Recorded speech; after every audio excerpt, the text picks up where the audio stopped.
For more on the golden era of relations between China and the UK, I spoke to Isabel Hilton. She's the founder and editor of China Dialogue, an online publication that focuses on the environment and climate change. She gave us her thoughts on the shared interests and strengths of the China-UK relationship.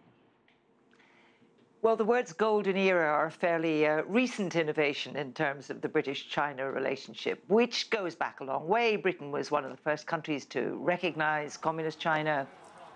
And despite some hiccups along the way, it's had a fairly positive diplomatic relationship. But on the trade and economic side, it's never done all that well.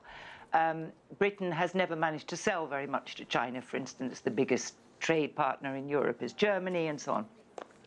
So this represents a big effort on the part of the UK government to turn that around.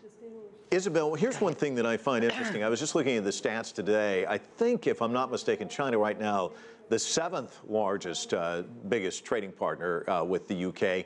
It looks as though by 2025, it'll be the second biggest trading partner, leapfrogging over a number of countries. Can you talk to us about how this is likely to even grow even further?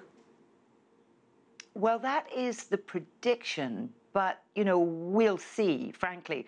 I have watched trade missions go to China for many decades now, and the fact is we still sell more to Ireland and to Belgium, our rather small neighbours, than we do to China.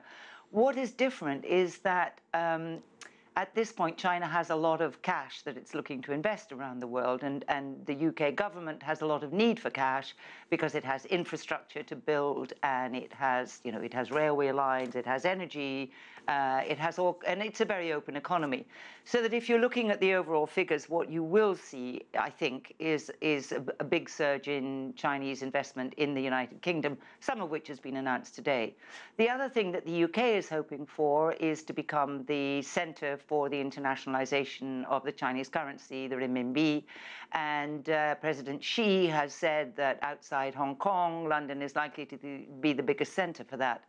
Now, given that the UK economy is 20% in services and the city is a very important part of it, that's a fairly big thing for London, for the city of London.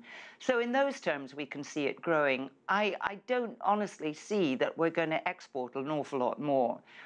Talk to me about what you think these projects mean for China and the UK as both kind of deal with their own economic issues. Well, I think China has a lot of surplus capacity to export at this point, which is partly why we're seeing so much steel on the world market. And China wants to become a purveyor of advanced technologies.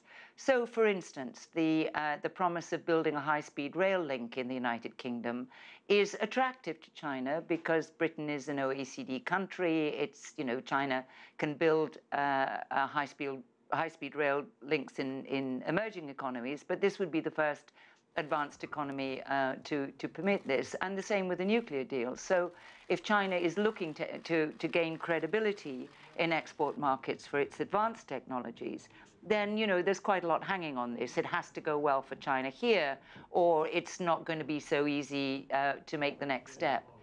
For the British, we certainly need a high-speed rail link, although, again, this being Britain, there's a lot of argument about it. So for the government to get the kind of investment and the kind of delivery on infrastructure projects, which have been, you know, slow and underinvested, is a very positive thing. Isabel Hilton joining us from London. Thanks so much.